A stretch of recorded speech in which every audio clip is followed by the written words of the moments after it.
Hello, this is for University of Cumberlands, ISOL 633.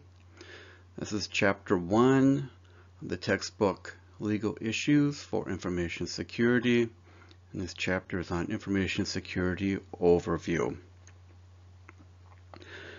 Ensuring that information is secure is not the job just of computer geeks in data centers. It concerns governments, corporations, and individual people. Digital revolution greatly changed how people communicate and do business. Because information exchange can take place instantly, and because almost everyone shares data of some kind, you should answer how all organizations use and protect data. This book is about information security and the law.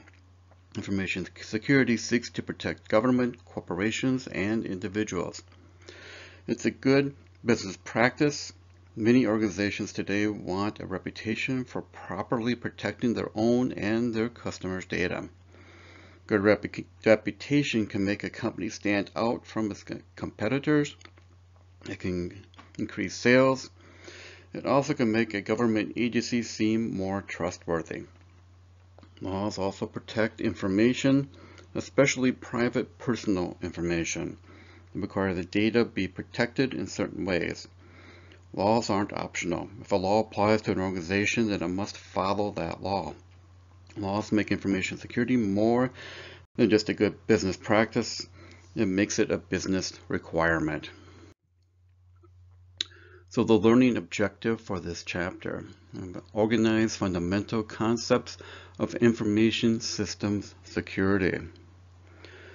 The things we will cover in this chapter is why information security is an issue, what information security is, what the basic information security concepts are, common information security concepts, how different types of information require different types of protection, the mechanisms to protect information security, and special kinds of data require special kinds of protection. So the key concepts we'll look at will be the CIA triad, that's confidentiality, integrity, and availability, basic information system security concepts, risk analysis and mitigation, mechanisms for organizational information security, data classifications requiring specialized legal consideration. Also, we'll describe the key concepts and terms associated with information security, describe information security goals, describe common information security concerns, and mechanisms used to protect information security.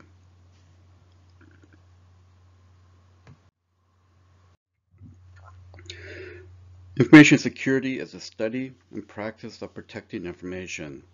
The main goal of information security is to protect confidentiality, integrity, and availability of information. Professionals usually refer to this as the CIA triad. It can also be called AIC triad.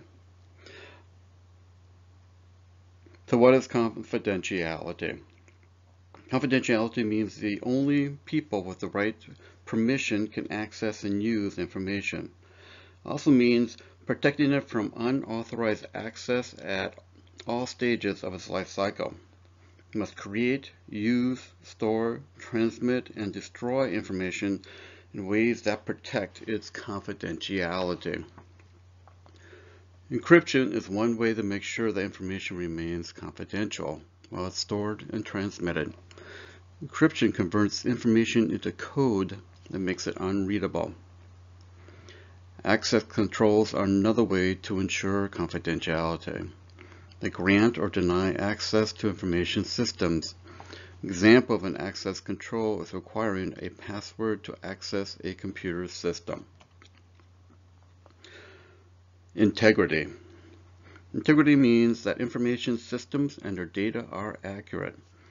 Integrity ensures that changes can't be made to data without appropriate permission. If a system has integrity, it means that the data in the system is moved and processed in predictable ways. It doesn't change when it's processed. Controls that ensure the correct entry of information protect integrity. In a computer system, this means that if a field contains a number, the system checks the values that a user enters to make sure that they are actually numbers. And then availability. Availability is a security goal, making sure information systems operate reliably. Make sure data is accessible when it needs to be. It also helps to ensure that individuals with proper permission can use systems and retrieve data in a dependable and timely manner. Organizations need to have information available to conduct their business. When systems work properly, an organization can function as intended. Ensuring availability means that system information are available during peak hours when customer demand is high. System maintenance should be scheduled for off hours when customer demand is low.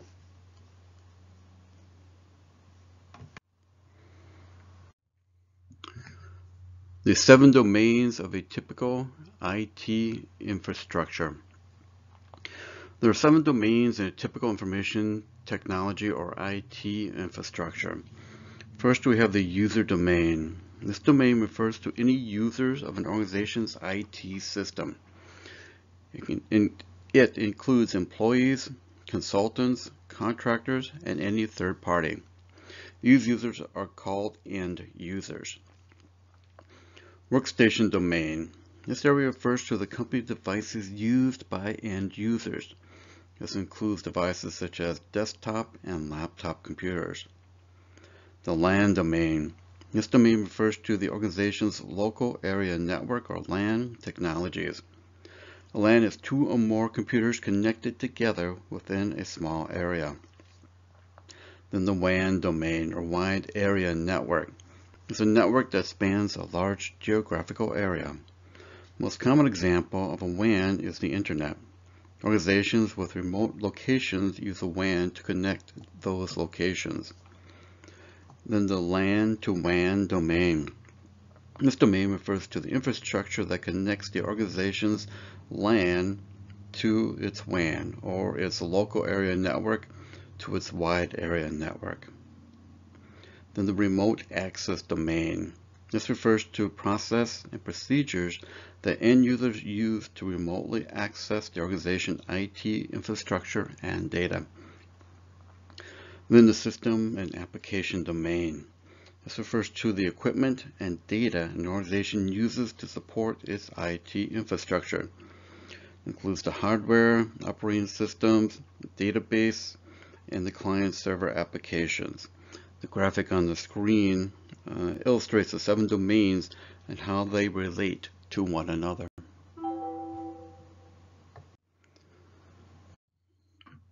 So the basic risk management concepts. A number of different concepts are helpful in understanding information security and the laws that affect it. Laws that regulate information security often use risk management to justify them. Risk management is the process of understanding the risks that an organization faces and taking steps to address or mitigate them. We'll briefly look at the basic risk management concepts and terms. First one is vulnerabilities. A vulnerability is a weakness or flaw in an information system. Vulnerabilities can be exploited, that is, used in an unjust way, to harm information security. Maybe construction or design mistakes. It also may be flaws in how an internal safeguard is used or not used. Not using antivirus software on a computer, for instance, is a vulnerability. Exploits are successful attacks against a vulnerability. They take place in a period known as the window of vulnerability. This window opens when someone discovers the vulnerability. It closes when someone reduces or eliminates it. Exploits take place when the window is open. The window of vulnerability is a notable concept. In some ways, this window is shrinking fast because more people are interested in information security. Many people have developed the skills to find new vulnerabilities. After they report them to the company that provides the product or service, so the company can fix that vulnerability. But not all people act with good intentions. There are also more people with the skills needed to find and attack those same vulnerabilities. Many of these people attack them for financial gain. Threats. Threats are anything that can harm an information system. They are successful exploits against vulnerabilities.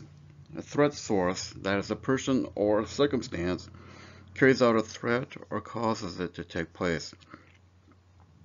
It's worth taking some time to understand how vulnerabilities and threats are related. For example, an organization may have few controls to prevent an employee from deleting critical computer files. This lack of control is the vulnerability. A well-meaning employee could delete files by mistake. The employee is the threat source. The threat is the action of deleting those critical files. If the employee deletes the files, a successful exploit of the vulnerability has taken place. The files are not recoverable or recovered only at great expense.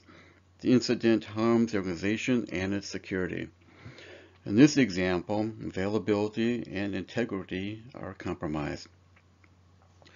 Though these threats fall into broad categories. First, they are human, threats carried out by people. Common examples are internal and external attackers. Even the loss of key personnel in some instances is a type of human threat. People threats include both good actors and bad actors.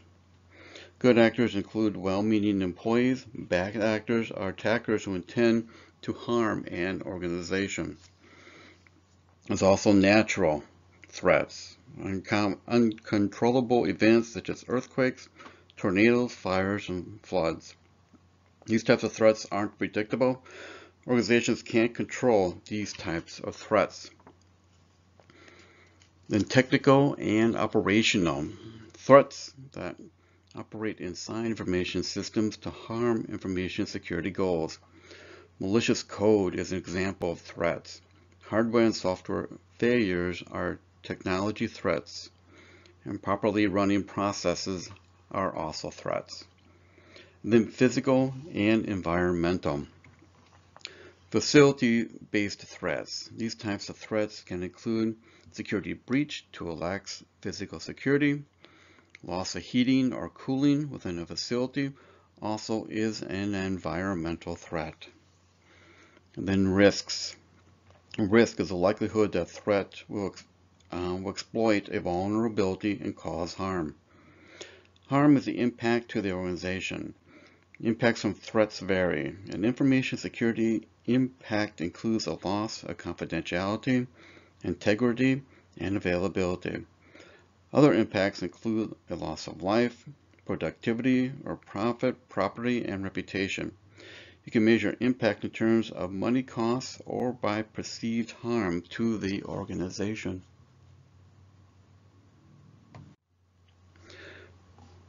Organizations also can mitigate risk to reduce a negative impact. They apply safeguards to vulnerabilities and threats. Safeguards allow risks to a lower risk to a lower deemed acceptable, but do not eliminate it. This is risk mitigation. Safeguards reduce the harm posed by information security vulnerabilities or threats. Safeguards can eliminate or reduce risk of harm. There are controls or countermeasures, and you can use these terms interchangeably. Safeguards belong to a different classification according to how they work. These classification levels are administrative, technical, and physical. Administrative safeguards are actions and rules implemented to protect information. Laws and regulations may influence these safeguards. They usually take the form of organizational policies, which state the rules of the workplace. Technical safeguards are also called logical safeguards. They are applied to the hardware and software information system. They are rules that state how systems will operate. And then physical safeguards are actions that an organization takes to protect its actual tangible resources. They keep unauthorized individuals out of the controlled areas.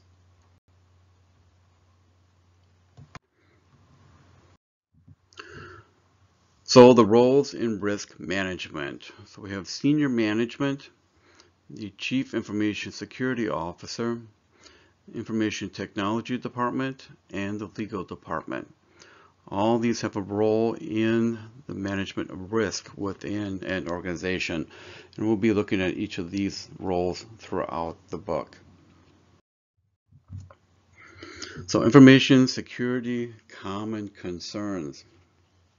So information security practices have their hands full, and we'll look at some of the concerns and practices deal with daily.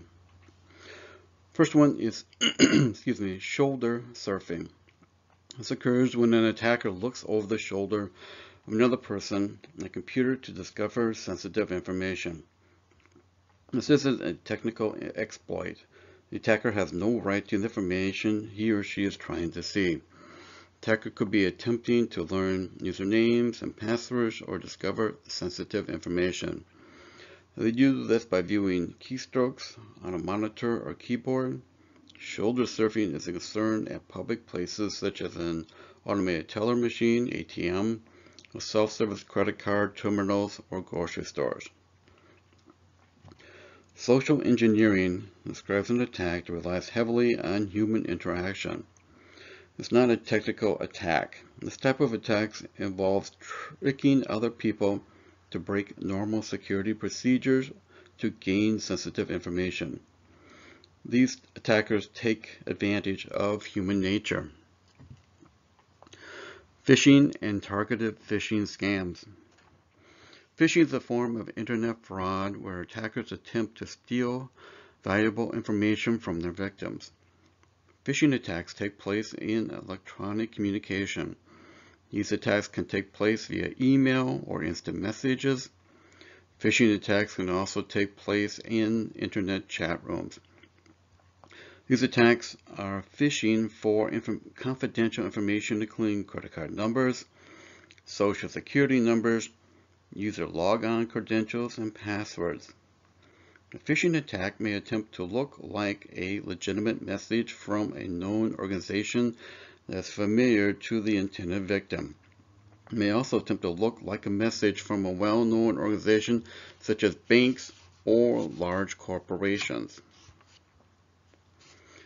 Malware is a general term that refers to any kind of software that performs some sort of harmful, unauthorized, or unknown activity. Malware includes computer viruses, worms, and Trojan horses. The term malware is a combination of the words malicious and software. Spyware and keystroke loggers are also forms of malware. Spyware is technology that secretly gathers information from a person or organization. Many users inadvertently download spyware with other programs from the internet. Spyware hides on a system. It can collect information from individuals and their internet browsing habits. Cookies set by websites can allow spyware to track the sites that a person visits. This is especially dangerous because some cookies can contain website logon and password information. Spyware can slow computer systems, hog resources, and use network bandwidth. Some spyware programs install other programs on a computer system. These activities can make a computer system open to other attacks. Keystroke logger is a device or program that records keystrokes made on a keyboard or mouse. Attackers secretly install keystroke loggers. Attackers are able to recover computer keyboard entries and sometimes even mouse clicks from keyboard loggers. They can review the data retrieved from the keystroke logger to find sensitive information. This includes usernames, passwords, and other confidential user information. Student hackers in the Florida A&M example include earlier in the chapter used the keystroke logger. They can obtain computer access credentials from data the logger collected. Logic bomb is a harmful code intentionally left on a computer system. Lies dormant for a certain period. When specific conditions are met, it explodes. Carries out its malicious function. Programmers can create logic bombs that explode on a certain day or when a specific event occurs. Attackers also program logic bombs to explode in response to an action. A logic bomb can explode when its creator doesn't log into the target computer system for a predetermined number of days. Backdoors. Backdoors are also called trapdoor as a way to access a computer program or system that bypasses the normal mechanisms. Programmers sometimes install backdoor to access a program quickly during development to troubleshoot problems. This is especially helpful in large and complex programs. Programmers usually remove backdoors when the programming process is over. However, they can easily forget about the backdoors if they don't follow good development practices. And then denial of service attacks. This type of attack disrupts information systems. Attackers do this so systems aren't available for legitimate users. And these attacks are disabling an organization's web page or internet-based services.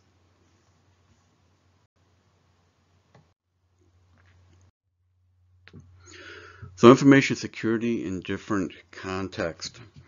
Another part of protecting information involves reviewing security goals in the CIA triad. All organizations must decide which goals are most important to them. For some organizations, making sure that their data is available and accurate is the most important goal. These organizations use control to ensure that correct data is always available to the customers. Military or government organizations may place a higher value on confidentiality and integrity goals. They value secrecy and accuracy. It's usually very important to them that sensitive data not fall in the wrong hands. It's equally important that the data be correct. This is because key personnel rely on them making decisions. These organizations use controls to ensure the data is accurate and protected from unauthorized access. So military and corporations might use different data classifications. Standard example for military classifications are top secret, secret, confidential, restricted, unclassified. So obviously the top secret are the most protected and the unclassified would have no protection. And then the general corporate classifications, you have corporate confidential, client confidential, proprietary, and public. Again, the corporate confidential being the most secret and public obviously being open to everyone.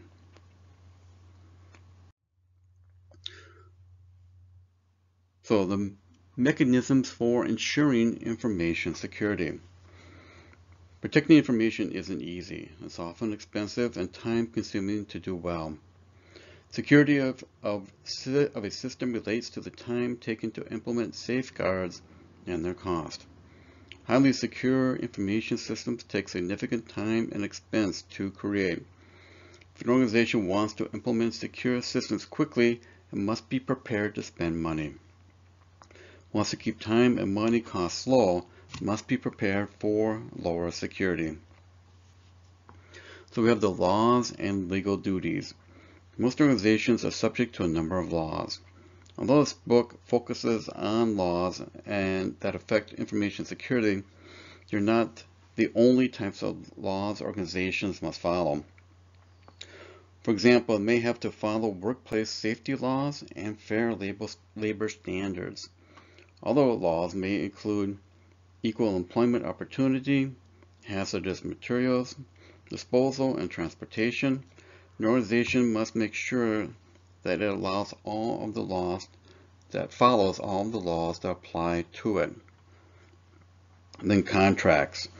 The actions of paying someone to do work on their behalf is called outsourcing. Many organizations outsource information technology functions to save money. Outsourced functions can include data center hosting, email facilities, and data storage. It's very expensive for organizations to build their own data center. It's cheaper for some of them to rent equipment space in another organization's data center. And then organizational governance. Organization's governance documents form the basis for information security program. These documents include policies, standards, guidelines, and procedures. Show organizations vow to protect its own information and that which is entrusted to it. Policies are the first level of governance documents. Policy tells an organization how it must act and the consequences for failing to act properly. It's important for an organization's management team to support its policies. Policies are often fail without any top-level support. Standards state the activities and actions needed to meet policy goals. They state the safeguards necessary to reduce risks and meet policy requirements. Guidelines are recommended actions and guides for employees. Guidelines tell users about information security concerns and suggest ways to deal with them. And then procedures are step-by-step checklists that explain how to meet security goals. Procedures are the lowest level of governance documents. And then we have voluntary organizations. Those are individuals. Organizations may belong to voluntary membership groups that seek to promote information security. Group members often have rules that they agree to follow. These rules usually set forth behavior expectations. These rules are usually ethical in nature, and sometimes they're called a code of practice or code of ethics.